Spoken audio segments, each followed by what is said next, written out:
మంత్రిగా పనిచేసినటువంటి వ్యక్తి ఏదో నేను అభివృద్ధి చేశాను అని నేను చెప్పి క్లెయిమ్ చేసుకుంటున్నటువంటి వ్యక్తి ఎక్కడ అభివృద్ధి చేశాడో నాకైతే తెలియట్లేదు.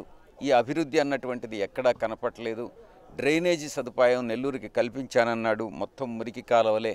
ఎక్కడా కూడా డ్రైనేజ్ అన్నటువంటిది నాకైతే కనపట్లేదు. 5,200 కోట్ల రూపాయలు ఖర్చు పెట్టానంటున్నాడు.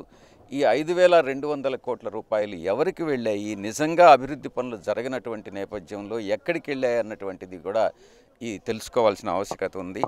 మన 5 సంవత్సరాల కాలంలో 2019 నుంచి 2024 వరకు డీబీటీ ద్వారా కానీ నాన్ డీబీటీ ద్వారా కానీ మొత్తం 80 కోట్ల రూపాయలు ఈ యొక్క వెంకటేశ్వరపురం ఏరియాలో 54వ వార్డులో ఖర్చు పెట్టడం జరిగింది అని నేను తెలియజేసుకుంటా ఉన్నాను. వెంకటేశ్వరపురం కాలనీ టిట్కో గృహాల నిర్మాణం పూర్తయింది అన్నటువంటి విషయం మీ అందరికీ కూడా తెలియజేసుకుంటూ 6వ తారీఖున ఏప్రిల్ 6వ తారీఖున ఈ కాలనీ వాసులతో స్వయాన గౌరవ ముఖ్యమంత్రి వర్యులు ఈ దారిని వెళుతూ ముచ్చటించడం కూడా జరిగింది. రాబోయేటటువంటి 5 సంవత్సరాల కాలంలో జనార్దన్ రెడ్డి కాలనీలో హిందూ శ్మశాన వాటిక ఏర్పాటు చేస్తాం.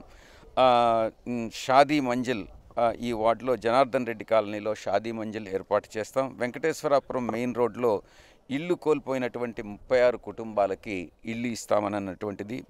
భగత్ సింగ్ నగర్లో 3 ఏళ్లుగా ఏర్పాటు చేయనటువంటి 15 కరెంటు స్తంభాలని కూడా ఏర్పాటు చేస్తామనని నేను ఈ సందర్భంగా విజ్ఞప్తి చేస్తున్నాను.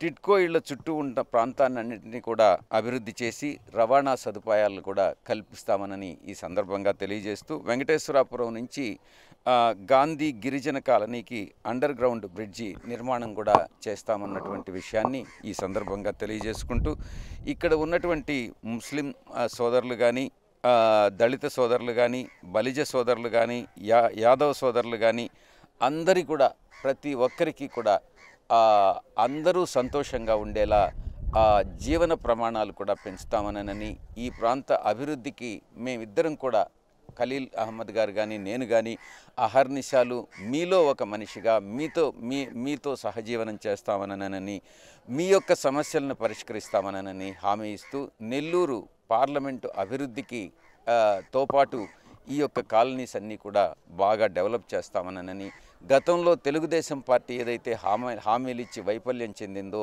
ఆ రకంగా కాకుండా చిత్తశుద్ధితో, దృఢ సంకల్పంతో, ఒక విశ్వాసంతో మేము అన్ని అభివృద్ధి పనులు చేపడతాం. సంక్షేమ పథకాలను విస్మరించకుండా అభివృద్ధి పనులు కూడా పూర్తి చేస్తామనని ఈ సందర్భంగా తెలియజేస్తూ సెలవు తీసుకుంటాము.